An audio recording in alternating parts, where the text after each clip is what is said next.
ಈಗ RSS ನ ban ಯಾರು ಮಾಡಿಲ್ಲ, RSS ಬ್ಯಾನ್ ಮಾಡಿಲ್ಲ. ಫಸ್ಟ್ ಆಫ್ ಆಲ್ ಅದು ಬ್ಯಾನ್ ಆಗಿರೋ ಸಂಸ್ಥೆ, ಹಿಂದೆಲ್ಲ ಬ್ಯಾನ್ ಆಗಿರೋ ಇತಿಹಾಸ ಇರುವಂಥ ಸಂಸ್ಥೆ. ಸೊ ಆದರೂ ಕೂಡ ನಾವೇನು ಬ್ಯಾನ್ ಮಾಡೋಕ್ಕೆ ಕೊಟ್ಟಿಲ್ಲ, ನಾವೇನು ಕಾನೂನು ಬಾಹಿರವಾದಂಥ ಕೆಲಸ ಮಾಡಿಲ್ಲ. ಸಾರ್ವಜನಿಕ ಸಭೆಗಳಲ್ಲಿ, ಶಾಲಾ ಕಾಲೇಜುಗಳಲ್ಲಿ ಅನುಮತಿ ಇಲ್ಲದೆ ತಮಗೆ ಬೇಕಾದಾಗೆ ಚಟುವಟಿಕೆ ಮಾಡೋಕ್ಕೆ ಅವಕಾಶ ಮಾಡಿಕೊಡಬಾರ್ದು ಅನ್ನೋದು ಕಡಿವಾಣ ಹಾಕ್ತಾರೆ.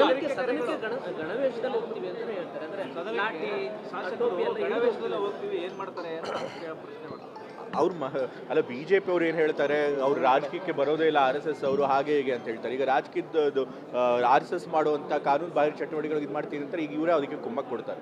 ಸೊ ಗೊತ್ತಾಗಲಿ ಬಿಡಿ, ಅವ್ರದ್ದು ಎಕ್ಸ್ಪೋಸ್ ಆಗುತ್ತೆ. ಅವ್ರ ಸಂವಿಧಾನಕ್ಕಾಗಲಿ ಕಾನೂನಿಗಾಗಲಿ ಬೆಲೆ ಕೊಡೋದಿಲ್ಲ. ಅವ್ರಿಗೆ ಎಲ್ಲದಕ್ಕಿಂತ ಹೆಚ್ಚು ಅವ್ರಿಗೆ RSS ಸಿದ್ಧಾಂತ ಅನ್ನೋದು ಜನಕ್ಕೆ ಮುಂದೆ ಎಕ್ಸ್ಪೋಸ್ ಆಗುತ್ತೆ. ಹೌದು ನೋಡಿ, RSSನ ಸಂಸ್ಕೃತಿನೇ ಹಾಗೆ. ಒಂದು ಮುಂದ್ಗಡೆ ತಾವು ದೊಡ್ಡ ಸಂಸ್ಕಾರವಂತರು ಅಂತ ಹೇಳಿ ತೋರ್ತಾರೆ, ತಾವೇನೋ ಒಳ್ಳೆ ಸಂಸ್ಕೃತಿ, ಹಿಂದೂ ಸಂಸ್ಕೃತಿಯ ಉತ್ಕೃಷ್ಟ ಮೌಲ್ಯಗಳನ್ನು ನಾವು ಬಿಂಬಿಸ್ತೀವಿ ಅಂತ ಹೇಳ್ತಾರೆ. ಆದರೆ ಮಾಡೋದೆಲ್ಲ ಅನಾಚಾರ. ಮನೆ ಮುಂದೆ ಬೃಂದಾವನ ಮಾಡೋದೆಲ್ಲ ಅನಾಚಾರ ಅನ್ನೋ ರೀತಿ. ಇವತ್ತು ಗಾಂಧೀಜಿಯವ್ರನ್ನೂ ಅದೇ ರೀತಿ ಅವ್ರು ಕೊಂದಿದ್ದು, ಆ ಸಿದ್ಧಾಂತದಿಂದ ಪ್ರಭಾವಿತರಾದವ್ರಿಗೆ ಕೊಂದಿದ್ದು. ಇವತ್ತು ಅಂಥವರೇ ಇವತ್ತು ಇಂಥ ಕೆಟ್ಟ ಭಾಷೆ ಅವಾಚ್ಯ ಪದಗಳನ್ನು ಉಪಯೋಗಿಸ್ತಾರೆ. ಅದು ಒಬ್ಬ ಮಿನಿಸ್ಟರ್ಗೆ, ಇನ್ನೊಬ್ಬ ಮಿನಿಸ್ಟ್ರಿಗೆ ಅಷ್ಟೊಂದು ಕೆಟ್ಟ ಪದಗಳನ್ನು ಉಪಯೋಗಿಸುವಂಥ ಸಂಸ್ಕಾರ ಇರೋರು ಇನ್ನು ಸಾಮಾನ್ಯ ಜನರಿಗೆ ಇನ್ಯಾವ ರೀತಿ ಇದು ಮಾಡ್ತಾರೆ. ಸೊ ಕಾನೂನು, ಸಂವಿಧಾನ ಯಾವುದಕ್ಕೂ ಗೌರವ ಕೊಡದಿರುವಂಥ ಒಂದು ಸಂಸ್ಥೆ. ಸೊ ಹಾಗಾಗಿ ಸರ್ಕಾರ ಸರಿಯಾದ ಕ್ರಮ ತೆಗೆದುಕೊಳ್ಳದೆ, ಖರ್ಗೆ ಅವ್ರು ಸರಿಯಾಗಿ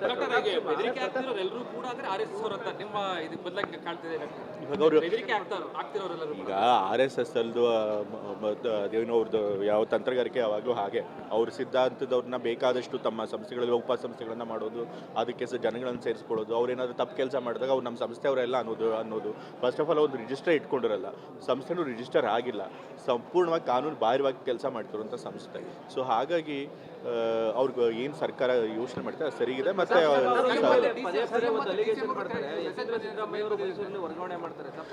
ಪ್ರತಾಪ್ ಸಿಂಹ ಯಾರ್ರೀ? ಅವ್ರನ್ನ ಪಕ್ಷದವರೇ ಗಂಭೀರವಾಗಿ ತೆಗೆದುಕೊಂಡಿಲ್ಲ. ಸಾಕ್ಷಿ ಆಧಾರ ಇಲ್ಲದೆ ದಾರಿಲಿ ಹೋಗೋರೆಲ್ಲ ಸುಮ್ಮನೆ ಏನಾದರೂ ಆರೋಪ ಮಾಡಿದ್ರೆ ಅದಕ್ಕೆಲ್ಲ ನಾವು ಬೆಲೆ ಕೊಡೋಕ್ಕಾಗುತ್ತೆ. ಅವ್ರ ಪಕ್ಷನೇ ಅವ್ರಿಗೆ ಗೌರವ ಕೊಟ್ಟಿಲ್ಲ, ಅವ್ರನ್ನ ಗಂಭೀರವಾಗಿ ತೆಗೆದುಕೊಳ್ಳೋದು ನಾವ್ಯಾಕೆ ತಗೋಬೇಕು? ಸೊ ಹಾಗಾಗಿ ಪ್ರಶ್ನೆ ಗೊತ್ತಾಗ್ತದೆ. ಈಗ ನವೆಂಬರ್ ಕ್ರಾಂತಿಯ ಬಗ್ಗೆ ಸಾಕಷ್ಟು ಚರ್ಚೆಗಳಾಗ್ತಾ ಇದೆ, CM ಬದಲಾವಣೆಗಳು ಆಗ್ತದೆ ನೋಡಿ. ಆ ಕ್ರಾಂತಿ ಇದ್ರ ಬಗ್ಗೆ ಎಲ್ಲ ನನಗೆ ಏನೂ ಗೊತ್ತಿಲ್ಲ. ನನಗೆ ಗೊತ್ತಿರೋ ಪ್ರಕಾರ ತಂದೆಯವರು ಕೊಟ್ಟಿರೋ ಮಾಹಿತಿ ಪ್ರಕಾರ ಹೈಕಮಾಂಡ್ ಆಗಲಿ ಅಥವಾ ಬೇರೆ ನಾಯಕರುಗಳಾಗಲಿ ಯಾರೂ ಕೂಡ ತಂದೆಯವ್ರಿಗೆ ನೀವು ನವೆಂಬರ್ ಆದಮೇಲೆ ಅಧಿಕಾರ ಬಿಡಿ ಅಂತ ಹೇಳಿಲ್ಲ. ಸೊ ಹಾಗಾಗಿ ಇವ್ರು ಯಾವ ಕ್ರಾಂತಿ ಬಗ್ಗೆ ಮಾತಾಡ್ತಾರೆ ನನಗಂತೂ ಮಾಹಿತಿ.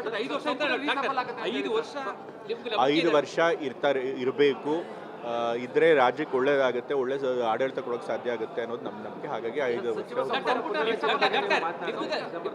ಈ ವಿಚಾರ ಬಗ್ಗೆ ಚರ್ಚೆ ಮಾಡಿದಾರ ಅಂತ, 5 ವರ್ಷ ಇರ್ತೀರಿ ಅನ್ನುವಂತಹ ಬಗ್ಗೆ ಚರ್ಚೆಗಳು ಮಾಡಿದಾರ ಅಂತ ನಿಮ್ಮ ಬಗ್ಗೆ. ರಾಜಕೀಯದಲ್ಲಿ ಯಾವಾಗ ಏನಾಗುತ್ತೆ ಅಂತ ಅದೆಲ್ಲ ಹೇಳೋದಕ್ಕೆ ಬರೋದಿಲ್ಲ. ಬಟ್ 5 ವರ್ಷ ಈಗ ಸದ್ಯಕ್ಕಂತೂ ಇರೋ ಪರಿಸ್ಥಿತಿ ನೋಡಿದ್ರೆ 5 ವರ್ಷ ಖಂಡಿತ ಕಂಪ್ಲೀಟ್ ಮಾಡ್ತಾರೆ. ಸಚಿವ ಸಂಪುಟ ಪುನರ್ರಚನೆ ಬಗ್ಗೆ ನೀವು ಮಾತನಾಡಿದ್ರಿ, ಯಾವಾಗ ಆಗ್ಬೋದು ಅಂತ? ಈಗ ಸಂಪುಟ ರಚನೆ ಬಗ್ಗೆ ತಂದೆಯವ್ರ ಜೊತೆ ನಾನು ಚರ್ಚೆ ಮಾಡಿಲ್ಲ.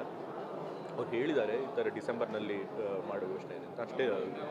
ಡಾಕ್ಟರ್, ಈಗಲೂ ಸಿದ್ದರಾಮಯ್ಯನವರಿಗೆ ಶಾಸಕರ ಬಲ ಇದೆ ಅಂತ ನಿಮಗೆ ನಂಬಿಕೆ ಇದೆ ಅಂತ? ಸಂಪೂರ್ಣವಾದಂತಹ ಖಂಡಿತ ಶಾಸಕರ ಬೆಂಬಲ ಖಂಡಿತ ಇದೆ. ಇಲ್ಲ ಅಂತಿದ್ರೆ ಇಷ್ಟೊತ್ತಿಗಾಗಲೇ ಸುಮ್ಮನೆ ಇರ್ತಿದ್ದಾರೆ ಶಾಸಕರು. ಈಗಾಗಲೇ ಹೈಕಮಾಂಡ್ ಹೋಗಿ ಕಂಪ್ಲೇಂಟ್ ಮಾಡಿದ್ರು. ಸರ್, ಮೈಸೂರಲ್ಲಿ ಯತೀಂದ್ರ ಅವ್ರದ್ದೇ ಆಡಳಿತ ಇರೋದು, ಜಿಲ್ಲಾ ಉಸ್ತುವಾರಿ ಸಚಿವರು ನಾಮಕಾವಸ್ಥೆಗೆ ಮಾತ್ರ ಇರೋದು ಅಂತ ಅನ್ನೋ ಒಂದು ಮಾತಿದೆ. ನೋಡ್ರಿ, ಜಿಲ್ಲಾ ಉಸ್ತುವಾರಿ ಮಂತ್ರಿಗಳು ನನಗಿಂತ ಹಿರಿಯರು, ಮತ್ತು ನಾನು ಅವ್ರನ್ನ ಬಹಳ ಗೌರವದಿಂದ ಕಾಣ್ತೀನಿ, ಮತ್ತು ಅವರ ಮಾರ್ಗದರ್ಶನ ಯಾವಾಗಲೂ ಕೂಡ ಬಯಸುವಂಥದ್ದು. ಸೊ ಹಾಗಾಗಿ ಇಲ್ಲದೇ ಇರುವಂಥ ಕಂದಕನ್ನು ಸೃಷ್ಟಿ ಮಾಡೋ ಪ್ರಯತ್ನ ಮಾಡ್ತಾರೆ. ನಾವೇನೇ ಮೈಸೂರಿನಲ್ಲಿ ತೀರ್ಮಾನ ತೆಗೆದುಕೊಂಡ್ರು ಉಸ್ತುವಾರಿ ಮಂತ್ರಿಗಳ ಗಮನಕ್ಕೆ ತಂದೆ ಅದನ್ನು ಮಾಡೋದು. ಡಾಕ್ಟರ್, KWS ಬೆಂಗಳೂರಿಗೆ ನೀವು ಕೂಡ ಮೆಂಬರ್ ಆಗಿದ್ದೀರಾ, ಅದನ್ನು ಯಾವಾಗ ಜಾರಿ ಬರುತ್ತೆ? ಯಾವಾಗ ಎಲೆಕ್ಷನ್ ಆಗಿದೆ? ಜಿಲ್ಲಾ ಪಂಚಾಯತ್ ಇರ್ಬೋದು, ಅಲ್ಲ ಯಾವಾಗ? ಗ್ರೇಟರ್ ಬ್ಯಾಂಗ್ಳೂರ್ದು ಒಂದು ಸಭೆ ನಡೆಸಿದ್ರು, ಮೊದಲನೇ ಸಭೆ. ಅಲ್ಲಿ ಚುನಾವಣೆ ಬಗ್ಗೆ ಎಲ್ಲ ಏನೂ ಮಾತನಾಡಿಲ್ಲ. ಆ ಸಭೆಯಲ್ಲಿ ಗ್ರೇಟರ್ ಬ್ಯಾಂಗ್ಳೂರಲ್ಲಿ ಏನೇನು ಆ್ಯಕ್ಷನ್ ಪ್ಲ್ಯಾನ್ ಹಾಕ್ಕೊಂಡಿದ್ದಾರೆ ಅದ್ರ ಬಗ್ಗೆ ಸ್ವಲ್ಪ ವಿವರಣೆ ಕೊಟ್ಟರು. ಮತ್ತು ನಮ್ಗಳಿಂದ ಏನಾದರೂ ನಿಮ್ಮದು ಫೀಡ್ಬ್ಯಾಕ್ ಇದೆಯಾ ಅಂತ ಕೇಳಿದ್ರು. ಅದು ಬಿಟ್ಟರೆ ಅದೇನಾಗಿದೆ ಅಂತಂತಂದರೆ, ಗ್ರೇಟರ್ ಬ್ಯಾಂಗ್ಳೂರ್ನಲ್ಲಿ ಬ್ಯಾಂಗ್ಳೂರ್ ರೆಸಿಡೆಂಟ್ ಅಡ್ರೆಸ್ ಕೊಟ್ಟಿರುವಂಥವ್ರು. ಈಗ ನಾನು MLC ಆಗಿ ನನ್ನ ಪರ್ಮನೆಂಟ್ ಅಡ್ರೆಸ್ ಬ್ಯಾಂಗ್ಳೂರ್ ಕೊಟ್ಬಿಟ್ಟಿದ್ದೀನಿ. ಸೊ ಹಾಗಾಗಿ ಯಾರು MLC/MLAಗಳು ಅಲ್ಲಿ ಬೆಂಗಳೂರು ರೆಸಿಡೆಂಟ್ಸ್ ಆಗಿರ್ತಾರೆ ಅವ್ರನ್ನೆಲ್ಲ ಮೆಂಬರ್ ಮಾಡಿ. ನಾನು ವೋಟ್ ಇರೋದು ವರ್ಣ, ಬಟ್ ಆದರೆ ನಾನು ಪರ್ಮನೆಂಟ್ ಅಡ್ರೆಸ್ ಕೊಟ್ಟಿರೋದು MLCದು ಅದದು. ಸೊ ಹಾಗಾಗಿ ಈಗ RSSನ ಬ್ಯಾನ್ ಯಾರು ಮಾಡಿದ್ದಾರೆ? RSS ಬ್ಯಾನ್ ಮಾಡಿಲ್ಲ. ಫಸ್ಟ್ ಆಫ್ ಆಲ್ ಅದು ಬ್ಯಾನ್ ಆಗಿರೋ ಸಂಸ್ಥೆ, ಹಿಂದೆಲ್ಲ ಬ್ಯಾನ್ ಆಗಿರೋ ಇತಿಹಾಸ ಇರುವಂಥ ಸಂಸ್ಥೆ.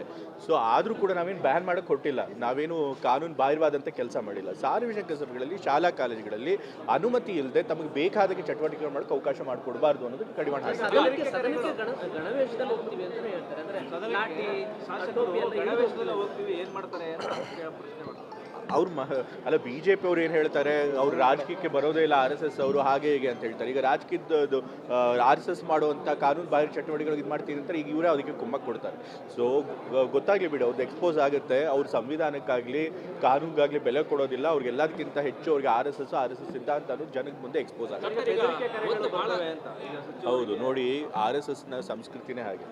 ಒಂದು ಮುಂದ್ಗಡೆ ತಾವು ದೊಡ್ಡ ಸಂಸ್ಕಾರವಂತರು ಅಂತ ಹೇಳಿ ತೋರ್ತಾರೆ, ತಾವೇನೋ ಒಳ್ಳೆ ಸಂಸ್ಕೃತಿ, ಹಿಂದೂ ಸಂಸ್ಕೃತಿಯ ಉತ್ಕೃಷ್ಟ ಮೌಲ್ಯಗಳನ್ನು ನಾವು ಬಿಂಬಿಸ್ತೀವಿ ಅಂತ ಹೇಳ್ತಾರೆ. ಆದರೆ ಮಾಡೋದಲ್ಲ ಅನಾಚಾರ. ಮನೆ ಮುಂದೆ ಬೃಂದಾವನ ಮಾಡೋದಲ್ಲ ಅನಾಚಾರ ಅನ್ನೋ ರೀತಿ. ಇವತ್ತು ಗಾಂಧೀಜಿಯವ್ರನ್ನೂ ಅದೇ ರೀತಿ ಅವ್ರು ಕೊಂದಿದ್ದು, ಆ ಸಿದ್ಧಾಂತದಿಂದ ಪ್ರಭಾವಿತರಾದವರು ಕೊಂದಿದ್ದು. ಇವತ್ತು ಅಂಥವರೇ ಇವತ್ತು ಇಂಥ ಕೆಟ್ಟ ಭಾಷೆ ಅವಾಚ್ಯ ಪದಗಳನ್ನು ಉಪಯೋಗಿಸ್ತಾರೆ. ಅದು ಒಬ್ಬ ಮಿನಿಸ್ಟರ್ಗೆ, ಇನ್ನೊಬ್ಬ ಮಿನಿಸ್ಟ್ರಿಗೆ ಅಷ್ಟೊಂದು ಕೆಟ್ಟ ಪದಗಳನ್ನು ಉಪಯೋಗಿಸುವಂಥ ಸಂಸ್ಕಾರ ಇರೋರು ಇನ್ನು ಸಾಮಾನ್ಯ ಜನರಿಗೆ ಇನ್ಯಾವ ರೀತಿ ಇದು ಮಾಡ್ತಾರೆ. ಸೊ ಕಾನೂನು, ಸಂವಿಧಾನ ಯಾವುದಕ್ಕೂ ಗೌರವ ಕೊಡದಿರುವಂಥ ಒಂದು ಸಂಸ್ಥೆ. ಸೊ ಹಾಗಾಗಿ ಸರ್ಕಾರ ಸರಿಯಾದ ಕ್ರಮ ತೆಗೆದುಕೊಳ್ಳದೆ ಖರ್ಗೆ ಅವ್ರು ಸರಿಯಾಗಿ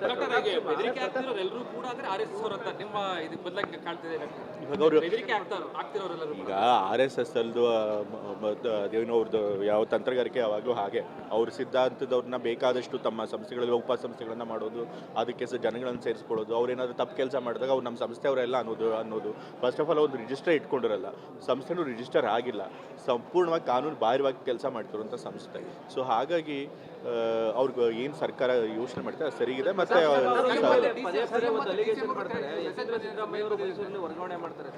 ಈ ಪ್ರತಾಪ್ ಸಿಂಹ ಯಾರ್ರೀ? ಅವ್ರನ್ನ ಪಕ್ಷದವರೇ ಗಂಭೀರವಾಗಿ ತೆಗೆದುಕೊಂಡಿಲ್ಲ. ಸಾಕ್ಷಿ ಆಧಾರ ಇಲ್ಲದೆ ದಾರಿಲಿ ಹೋಗೋರೆಲ್ಲ ಸುಮ್ಮನೆ ಏನಾದರೂ ಆರೋಪ ಮಾಡಿದ್ರೆ ಅದಕ್ಕೆಲ್ಲ ನಾವು ಬೆಲೆ ಕೊಡೋಕ್ಕಾಗುತ್ತೆ. ಅವ್ರ ಪಕ್ಷನೇ ಅವ್ರಿಗೆ ಗೌರವ ಕೊಟ್ಟಿಲ್ಲ, ಅವ್ರನ್ನ ಗಂಭೀರವಾಗಿ ತೆಗೆದುಕೊಳ್ಳೋದು ನಾವ್ಯಾಕೆ ತಗೋಬೇಕು? ಸೊ ಹಾಗಾಗಿ ಪ್ರಶ್ನೆ ಗೊತ್ತಾಗ್ತದೆ. ಈಗ ನವೆಂಬರ್ ಕ್ರಾಂತಿಯ ಬಗ್ಗೆ ಸಾಕಷ್ಟು ಚರ್ಚೆಗಳಾಗ್ತಾ ಇದೆ. CM ಬದಲಾವಣೆಗಳಾಗ್ತದೆ ನವೆಂಬರ್ನಲ್ಲಿ ಅನ್ನುವಂಥ ನೋಡಿ. ಆ ಕ್ರಾಂತಿ ಇದ್ರ ಬಗ್ಗೆ ಎಲ್ಲ ನನಗೇನೂ ಗೊತ್ತಿಲ್ಲ. ನನಗೆ ಗೊತ್ತಿರೋ ಪ್ರಕಾರ ತಂದೆಯವರು ಕೊಟ್ಟಿರೋ ಮಾಹಿತಿ ಪ್ರಕಾರ ಹೈಕಮಾಂಡ್ ಆಗಲಿ ಅಥವಾ ಬೇರೆ ನಾಯಕರುಗಳಾಗಲಿ ಯಾರೂ ಕೂಡ ತಂದೆಯವ್ರಿಗೆ ನೀವು ನವೆಂಬರ್ ಆದಮೇಲೆ ಅಧಿಕಾರ ಬಿಡಿ ಅಂತ ಹೇಳಿಲ್ಲ. ಸೊ ಹಾಗಾಗಿ ಇವ್ರು ಯಾವ ಕ್ರಾಂತಿ ಬಗ್ಗೆ ಮಾತಾಡ್ತಾರೆ ನನಗಂತೂ ಮಾಹಿತಿ. 5 ವರ್ಷ ಇರಬೇಕು, ಇದ್ರೆ ರಾಜ್ಯಕ್ಕೆ ಒಳ್ಳೇದಾಗುತ್ತೆ, ಒಳ್ಳೆ ಆಡಳಿತ ಕೊಡೋಕೆ ಸಾಧ್ಯ ಆಗುತ್ತೆ ಅನ್ನೋದು ನಮ್ಮ ನಂಬಿಕೆ. ಹಾಗಾಗಿ 5 ವರ್ಷ ಈ ವಿಚಾರ ಬಗ್ಗೆ ಚರ್ಚೆ ಮಾಡಿದಾರ ಅಂತ, 5 ವರ್ಷ ಇರ್ತೀರಿ ಅನ್ನುವಂತಹ ಬಗ್ಗೆ ಚರ್ಚೆಗಳು ಮಾಡಿದಾರ ಅಂತ ನಿಮ್ಮ ಬಗ್ಗೆ? ರಾಜಕೀಯದಲ್ಲಿ ಯಾವಾಗ ಏನಾಗುತ್ತೆ ಅಂತ ಅದೆಲ್ಲ ಹೇಳೋದಕ್ಕೆ ಬರೋದಿಲ್ಲ. ಬಟ್ 5 ವರ್ಷ ಈಗ ಸದ್ಯಕ್ಕಂತೂ ಇರೋ ಪರಿಸ್ಥಿತಿ ನೋಡಿದ್ರೆ 5 ವರ್ಷ ಖಂಡಿತ ಕಂಪ್ಲೀಟ್ ಮಾಡ್ತಾರೆ. ಸಚಿವ ಸಂಪುಟ ಪುನರ್ರಚನೆ ಬಗ್ಗೆ ನೀವು ಮಾತನಾಡಿದ್ರಿ, ಯಾವಾಗ ಆಗ್ಬೋದು ಅಂತ? ಈಗ ಸಚಿವ ಸಂಪುಟ ರಚನೆ ಬಗ್ಗೆ ತಂದೆಯವ್ರ ಜೊತೆ ನಾನು ಚರ್ಚೆ ಮಾಡಿಲ್ಲ. ಅವ್ರು ಹೇಳಿದ್ದಾರೆ ಈ ಥರ ಡಿಸೆಂಬರ್ನಲ್ಲಿ ಮಾಡೋ ಯೋಚನೆ ಇದೆ ಅಂತ ಅಷ್ಟೇ. ಡಾಕ್ಟರ್, ಈಗಲೂ ಸಿದ್ದರಾಮಯ್ಯನವರಿಗೆ ಶಾಸಕರ ಬಲ ಇದೆ ಅಂತ ನಿಮಗೆ ನಂಬಿಕೆ ಇದೆ ಅಂತ? ಸಂಪೂರ್ಣವಾದಂತಹ ಖಂಡಿತ ಶಾಸಕರ ಬೆಂಬಲ ಖಂಡಿತ ಇದೆ.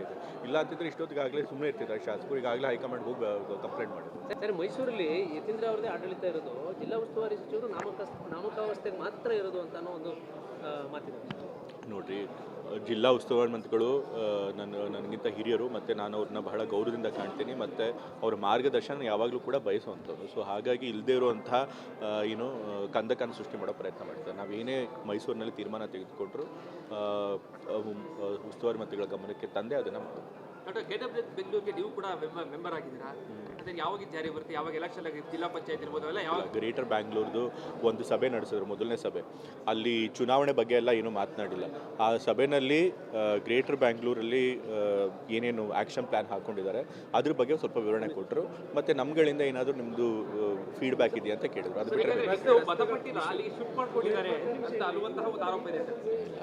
ಅದೇನಾಗಿದೆ ಅಂತಂತಂದರೆ, ಗ್ರೇಟರ್ ಬ್ಯಾಂಗ್ಳೂರ್ನಲ್ಲಿ ಬ್ಯಾಂಗ್ಳೂರ್ ರೆಸಿಡೆಂಟ್ ಅಡ್ರೆಸ್ ಕೊಟ್ಟಿರುವಂಥವ್ರು. ಈಗ ನಾನು MLC-ಯಾಗಿ ನನ್ನ ಪರ್ಮನೆಂಟ್ ಅಡ್ರೆಸ್ ಬ್ಯಾಂಗ್ಳೂರ್ ಕೊಟ್ಬಿಟ್ಟಿದ್ದೀನಿ. ಸೊ ಹಾಗಾಗಿ ಯಾರು MLC/MLAಗಳು ಅಲ್ಲಿ ಬೆಂಗಳೂರು ರೆಸಿಡೆಂಟ್ಸ್ ಆಗಿರ್ತಾರೆ ಅವ್ರನ್ನೆಲ್ಲ ಮೆಂಬರ್ ಮಾಡಿದ್ದಾರೆ. ನಾನು ವೋಟ್ ಇರೋದು ವರ್ಣ, ಬಟ್ ಆದರೆ ನಾನು ಪರ್ಮನೆಂಟ್ ಅಡ್ರೆಸ್ ಕೊಟ್ಟಿರೋದು MLCದು ಅದದು. ಸೊ ಹಾಗೆ